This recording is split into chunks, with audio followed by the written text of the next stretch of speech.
दादासाहेब सोनू सुरसे यांचा जीवन प्रवास. दादासाहेब सोनू सुरसे यांचा जन्म नांदगाव तालुक्यातल्या साकोरे या गावात एका गरीब शेतकरी कुटुंबात झाला. त्यांचे वडील कैलासवासी सोनू शंकर सुरसे आणि आई वैकुंठवासी राजाबाई उर्फ राजस सोनू सुरसे हे परिश्रमी होते. दादासाहेबांना 4 बहिणी आणि 1 भाऊ असा मोठा परिवार होता. सर्व मुलींच्या लग्नाची जबाबदारी आई वडिलांवर होती. त्यामुळे घरची परिस्थिती अत्यंत हलाखीची होती. आई वडिलांनी काबाड कष्ट करून मुलांच्या शिक्षणाची आणि जबाबदाऱ्यांची पूर्तता केली. दादासाहेब सुरसे यांचं शिक्षण सुरुवातीला साकोरे इथल्या जिल्हा परिषदेच्या मराठी शाळेत 1ली ते 4थी पर्यंत झालं. त्यानंतर त्यांनी रयत शिक्षण संस्थेच्या कर्मवीर भाऊराव पाटील विद्यालयात 5वी ते 10वी पर्यंतचं माध्यमिक शिक्षण पूर्ण केलं.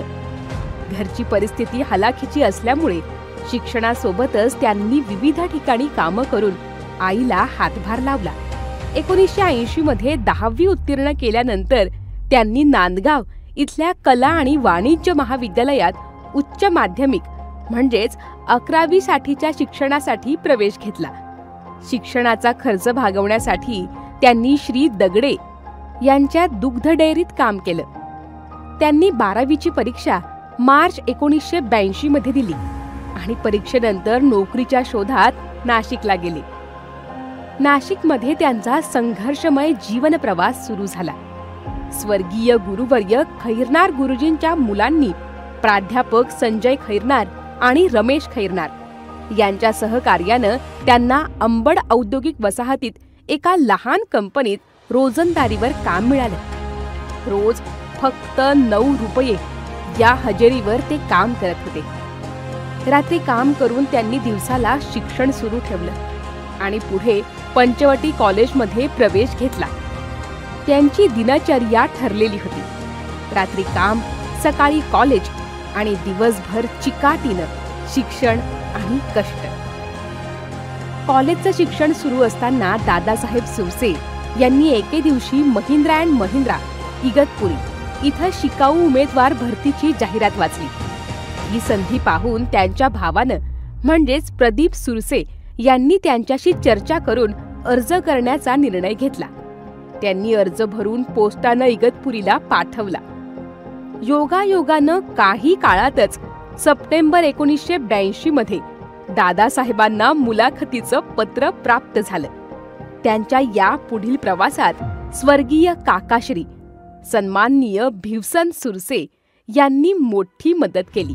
त्यांच्या मार्गदर्शनामुळे आणि पाठबळामुळे दादासाहेब सुरसे यांना महिंद्रा अँड महिंद्रा इगतपुरी इथं नोकरीची संधी मिळाली. शेवटी 23 सप्टेंबर 1982 रोजी दादासाहेब सुरसे यांनी महिंद्रात शिकाऊ उमेदवार म्हणून कार्यभार स्वीकारला आणि त्यांच्या आयुष्यातील एक महत्त्वाचा टप्पा सुरू झाला. महिंद्रा अँड महिंद्रामध्ये दादासाहेब सुरसे यांनी 1983 मध्ये प्रोबेशनरी स्वरूपात 6 महिन्यांची सेवा सुरू केली. त्यांच्या कामातील प्रामाणिकपणा, चिकाटी आणि शिस्त यामुळे सप्टेंबर 1983 नंतर मार्च 1984 मध्ये त्यांना कायम सेवेत घेण्यात आलं. हे त्यांच्या करिअरमधलं एक महत्त्वाचं यश होतं. या यशानंतर मे 1984 मध्ये दादासाहेब सुरसे यांनी सौ कालाबाई यांच्याशी विवाह केला. जाधव कुटुंबातील स्वर्गीय मामाश्री आवा सोनू जाधव आणि स्वर्गीय निंबा बुधा जाधव यांच्या मोलाच्या मदतीमुळे आणि आशीर्वादामुळे त्यांच्या वैवाहिक जीवनाला एक नवी दिशा मिळाली. बायगावकर रामनगर मळ्यात जाधव आणि सुरसे कुटुंब एकत्र येऊन एकमेकांना साथ देत एक आदर्श कुटुंब म्हणून ओळखलं जातं. सौ कालाबाई आणि दादासाहेब सुरसे यांनी परस्पर प्रेम, समजूत आणि विश्वासाच्या आधारावर गुण्या गोविंदानं आपलं संसार जीवन सुरू केलं. त्यांच्या नात्यातील बंध अधिक दृढ होत गेले आणि कुटुंब हे त्यांच्या जीवनातील खंबीर आधारस्तंभ ठरलं. 1988 मध्ये दादासाहेब सुरसे यांनी घोटी इथं छोटंसं घर घरकुल स्वरूपात खरेदी केलं. त्यामुळे त्यांच्या जीवनात स्थैर्य आणि एक नवीन स्वप्न आकार घेऊ लागलं. घरातील आनंदात भर टाकत 1990 साली त्यांच्या घरी लक्ष्मी स्वरूप कन्या शीतलचा जन्म झाला. पुढे 1992च्या ऑगस्ट महिन्यात त्यांच्या घरी चिरंजीव आकाशचा जन्म झाला. मुलांच्या उज्ज्वल भविष्यासाठी दादासाहेबांनी मोठा निर्णय घेतला आणि संपूर्ण कुटुंबासह नाशिकमध्ये स्थलांतर केलं. शिक्षणासाठी त्यांनी सर्वतोपरी प्रयत्न केले. या काळात 1992 मध्ये दादासाहेबांना एक मोठा आघात सहन करावा लागला. त्यांच्या वडिलांचं स्वर्गीय सोनू शंकर सुरसे यांचं दुःखद निधन झालं. त्यांच्या पवित्र स्मृतीस कुटुंबानं विनम्र अभिवादन केलं. काही वर्षांनी 17 एप्रिल 1998 रोजी दादासाहेबांचं मातृछत्र हरपलं. जेव्हा त्यांच्या आई वैकुंठवासी राजाबाई सुरसे यांचं निधन झालं. या सर्व संकटांचा सामना करत दादासाहेब सुरसे यांनी मोठ्या धैर्यानं आणि संयमानं आपलं कुटुंब सांभाळलं आणि मुलांच्या शिक्षणासाठी अथक प्रयत्न सुरूच ठेवले. महिंद्रा अँड महिंद्रामध्ये कार्यरत असताना दादासाहेब सुरसे यांनी केवळ आपल्या कामापुरतं मर्यादित न राहता कंपनीतल्या कामगारांच्या कल्याणासाठीही विशेष प्रयत्न केले. त्यांनी आयटक म्हणजेच AITUC या कामगार युनियनमध्ये सक्रिय सहभाग घेतला आणि विभागीय प्रतिनिधी डेलिगेट म्हणून सलग 10 वर्ष काम केलं. कामगारांच्या हितासाठी त्यांनी विमा योजनांची अंमलबजावणी करण्याची जबाबदारी यशस्वीपणे पार केली.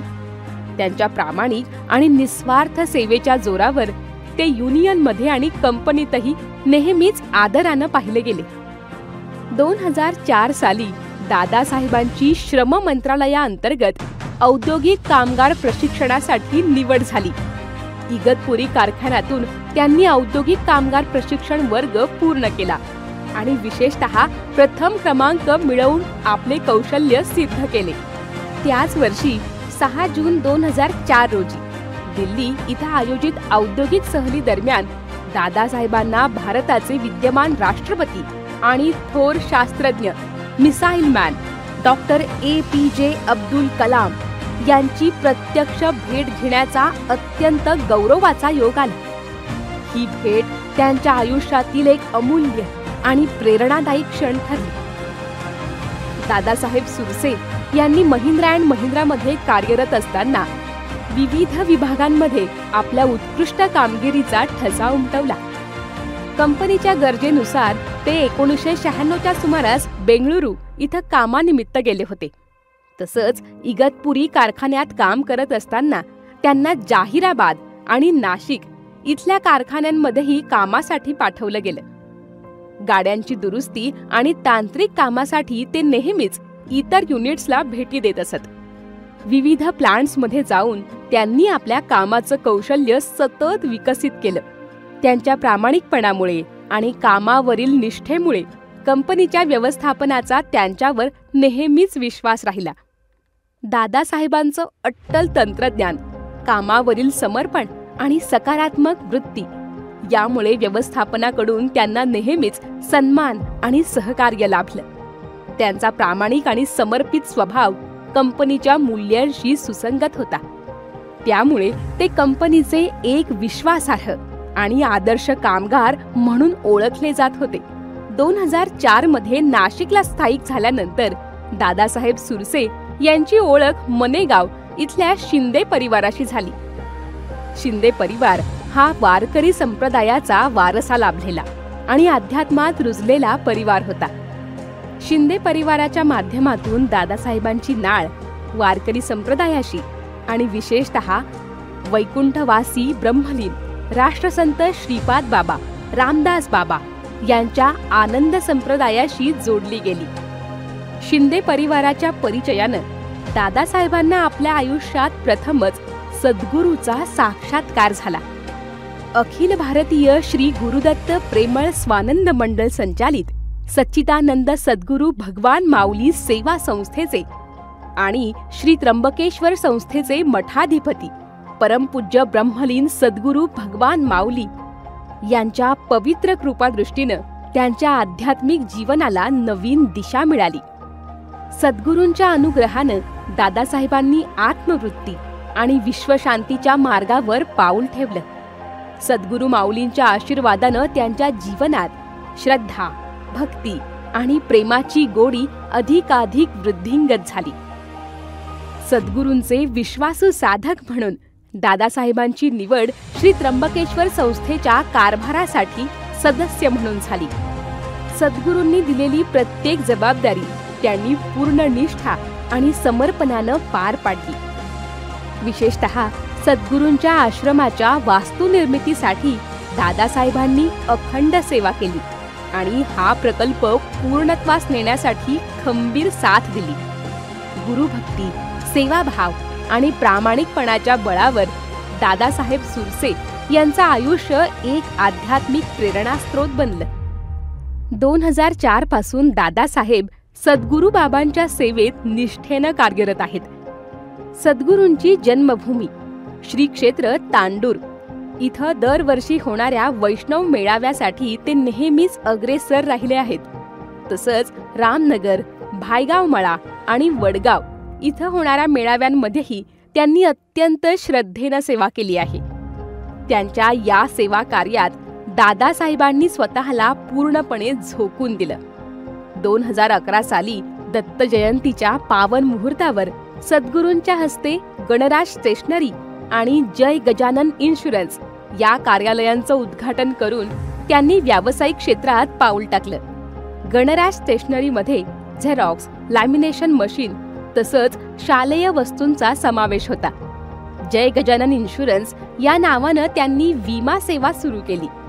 या दोन्ही माध्यमातून दादासाहेबांनी एक चांगला व्यवसाय उभा करण्याचा प्रयत्न केला आणि त्यात सातत्यानं मेहनत घेतली. दादासाहेबांनी आपल्या कुटुंबालाही सद्गुरूंच्या अनुग्रहात सामील करून घेतलं. त्यांच्या चिरंजीव आकाश आणि कन्या शीतल उर्फ पूनम यांना स्वतः बाबांकडून गुरुत्व स्वीकारण्यास प्रेरित केलं. हळूहळू त्यांनी केवळ आपल्या कुटुंबापुरतंच नव्हे तर नातेवाईक, परिचित आणि मालेगाव, नांदगाव परिसरातल्या अनेक लोकांना सद्गुरूंच्या कृपापात्र बनवलं.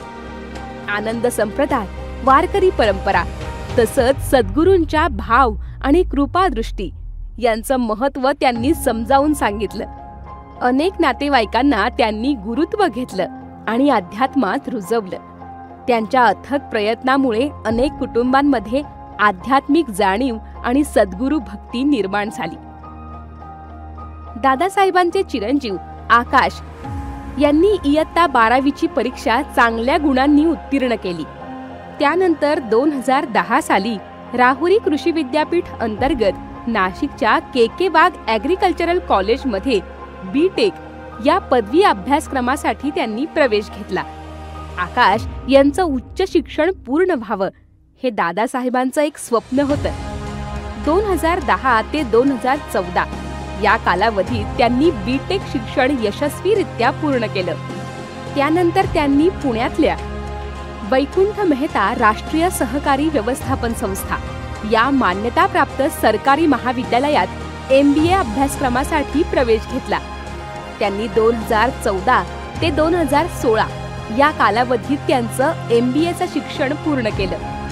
2017 मध्ये कॅम्पस सिलेक्शनच्या माध्यमातून आकाश यांची निवड हैदराबादमधील एका नामवंत कंपनीत झाली. त्यांच्या ज्ञान, कौशल्य आणि चिकाटीमुळे त्यांनी हे यश मिळवलं. आकाशचा हा प्रवास म्हणजे कष्ट, समर्पण आणि दादासाहेबांच्या प्रेरणेची फलश्रुती होय. 2010 मध्ये त्यांच्या कन्या सौ शीतल उर्फ पूनम हिचा विवाह त्यांच्या भाचे चिरंजीव कैलास बाळू शिंदे यांच्याशी पार पडला. या विवाह सोहळ्यासाठी श्री क्षेत्र त्र्यंबकेश्वर येथील सद्गुरू भगवान माऊली 2 दिवस उपस्थित होते आणि नवदाम्पत्यास आशीर्वाद दिला. सध्या सौ शीतल आणि कैलासजी हे दोघंही पुण्यातल्या रांजणगाव MIDC इथल्या एका नामांकित कंपनीत कार्यरत असून आपल्या मुलांच्या शिक्षणासाठी वाघोली इथं वास्तव्यास आहेत. दादासाहेबांनी आपल्या कुटुंबाला केवळ सामाजिकच नव्हे तर आध्यात्मिकदृष्ट्याही समृद्ध केल्याचं हे उत्तम उदाहरण आहे. यानंतर चिरंजीव आकाश यांचा विवाह 21 फेब्रुवारी 2021 रोजी खैरे परिवाराच्या सुकन्या चिसौका शारदा यांच्याशी संपन्न झाला. या विवाहामुळे सुरसे आणि खैरे ही दोन्ही कुटुंब एका बंधनात गुंफली गेली. सौ शारदा या समंजस, सुसंस्कृत आणि सहृदय स्वभावाच्या असून दोन्ही कुटुंबात प्रेम, सौहार्द आणि ऐक्य निर्माण झालं आहे. 2020 मध्ये कोरोना काळ सुरू झाल्यानंतर अनेक कंपन्यांचं कामकाज बंद झालं. यामध्ये दादासाहेब ज्या कंपनीत कार्यरत होते तीही 2-3 महिने बंद राहिली. याच काळात त्यांनी शेतीकडे आपला मोर्चा वळवला. वडिलोपार्जित 2.5 एकर जमिनीवर शेतीच्या विकासाला सुरुवात केली. दादासाहेबांचे छोटे बंधू श्री गोविंदराव सुरसे हे रेल्वे विभागात कार्यरत असून त्यांनी देखील शेतीच्या कामात मोठं योगदान दिलं. त्यांच्या पत्नी सौ अक्काबाई यांचंही मोलाचं सहकार्य आणि मार्गदर्शन लाभलं. 2020 मध्ये विहिरीचं काम पूर्ण झालं. त्यानंतर गोटू भाऊ यांच्या मार्गदर्शनाखाली ठिबक सिंचनाची आधुनिक व्यवस्था केली गेली. त्याच वर्षी 20 गुंठ्यांमध्ये केशर आंब्यांची 150 झाडं लावण्यात आली. आंबा लागवडीचं प्रशिक्षण हर्सूल इथून घेण्यात आलं. 2021 मध्ये नारळाची 30 झाडं आणि सीताफळाची 300 झाडं अशा 330 झाडांची लागवड झाली. पर्यावरण दिन 5 जून या दिवसाचं औचित्य साधून हे काम पार पडलं. या झाडांपैकी काही शैलेश नर्सरी, शाहूवाडी, कोल्हापूर इथून मागवण्यात आले. ट्रस्टच्या ट्रक मार्फत राज सोना फार्म या ठिकाणी झाडं पोहोचवण्यात आली. त्यांनी विविध फळझाडं लावली. आंबा, नारळ, सीताफळ, आवळा, जांभूळ, चिंच, पेरू, अंजीर, ॲपल बोर, लिंबू इत्यादी एकूण 11 प्रकारांची लागवड केली. दर रविवारी सुट्टीच्या दिवशी ते पत्नी समवेत शेतीवर दिवसभर काम करतात आणि संध्याकाळी नाशिकला परततात. त्यांनी ज्या माळरानात शेती सुरू केली ती आज एक जंगल में मंगल झालेली बाग आहे. निसर्गाच्या सहवासात मन शांत आणि प्रसन्न करणारं हे ठिकाण आज राज सोना फार्म म्हणून ओळखलं जातं. शेती हेच खरं साधन आणि साधना समजून त्यांनी ही जागा हिरवळीत फुलवली. त्यांचा पुढचा ध्यास आहे की राज सोना टेक्नॉलॉजी अँड रिसर्च सेंटर या नावानं वन्य फळांवर आधारित एक अन्न तंत्रज्ञान संशोधन केंद्र स्थापावं. यासाठी सध्या विविध क्षेत्रातील मान्यवरांशी ते संपर्कात असून संशोधन कार्य सुरू आहे. या प्रकल्पासाठी त्यांच्या बंधू गोविंदराव, सौ अक्काबाई आणि जावई रवींद्र शिंदे तसंच अशोक मंडलिक यांचं मार्गदर्शन आणि पाठबळ त्यांना मिळालं. सर्वांच्या सहकार्यामुळे दादासाहेबांनी आपल्या मेहनतीनं ही शेती फुलवली. राज सोना फार्मला आपण एकदा तरी अवश्य भेट द्यावी. आम्ही आपलं मनपूर्वक स्वागत करू. दादासाहेबांचा जन्म 1963 साली झाला. 2025 पर्यंतचा त्यांचा हा सुमारे 62 वर्षांचा प्रवास खऱ्या अर्थानं एक प्रेरणादायी आणि आनंददायी वाटचाल आहे. बालपण अतिशय गरिबीत गेलं, पण शिक्षणाची ओढ आणि परिस्थिती बदलण्याची जिद्द लहानपणापासूनच होती. 1982 साली त्यांनी महिंद्रा उद्योग समूहात नोकरी सुरू केली आणि तब्बल 43 वर्षांनी निष्ठावान सेवा 2025 पर्यंत दिली. नोकरी करताना त्यांनी फक्त आर्थिक स्थैर्य मिळवलं नाही, तर एक जबाबदार कुटुंब प्रमुख म्हणून आपल्या कुटुंबालाही उभं केलं. त्यांना दररोज दैनंदिनी म्हणजेच डायरी लिहिण्याची सवय आहे आणि हे लिखाण त्यांच्या आयुष्याचा एक अविभाज्य भाग बनलं होतं. याच सवयीच्या माध्यमातून पुढे त्यांनी आपल्या जीवन प्रवासावर आधारित एक छोटंसं पुस्तक तयार केलं. 2003 पासून त्यांनी आध्यात्मिक जीवनाची सुरुवात केली. आपल्या जन्मगाव साकोरे या भूमीशी त्यांची नाळ कायम जोडलेली राहिली. त्यांनी नेहमीच असं मानलं की समाजाचं काहीतरी आपल्यावर ऋण आहे आणि ते फेडणं हे आपलं कर्तव्य आहे. गावात दरवर्षी होणाऱ्या कपालेश्वर महादेव मंदिराच्या वतीनं आयोजित अखंड हरिनाम सप्ताह आणि ग्रंथ सप्ताह या कार्यक्रमात गेली 15 ते 20 वर्ष ते नियमितपणे कीर्तन पुष्पसेवा देत आहेत. नव्या पिढींना अध्यात्माच्या दिशेनं वळवण्यासाठी त्यांचं योगदान अमूल्य आहे. कपालेश्वर मंदिर ट्रस्टच्या कामकाजात त्यांचं मार्गदर्शन आणि सहकार्य आजही कार्यरत आहे. निसर्गरम्य वातावरणात त्यांनी राजसोना फार्म हाऊस साकारलं. ही केवळ शेती नाही, तर एक आत्मिक केंद्र बनलं आहे. जंगल में मंगल ही त्यांची संकल्पना त्यांच्या फार्मवर अनुभवता येते. नाशिकमधील कर्मयोगी नगर सप्तशृंगी निवास या ठिकाणी त्यांचं निवासस्थान आहे. दादासाहेबांचा हा जीवन प्रवास खरंच अनेकांसाठी प्रेरणादायी आहे. त्यांच्या पुढील आयुष्यासाठी आपण सर्वांनी ईश्वर चरणी प्रार्थना करूया. त्यांना उत्तम आरोग्य, दीर्घायुष्य आणि आनंदमय जीवन लाभो. जय हिंद, जय हरी, जय महाराष्ट्र. धन्यवाद.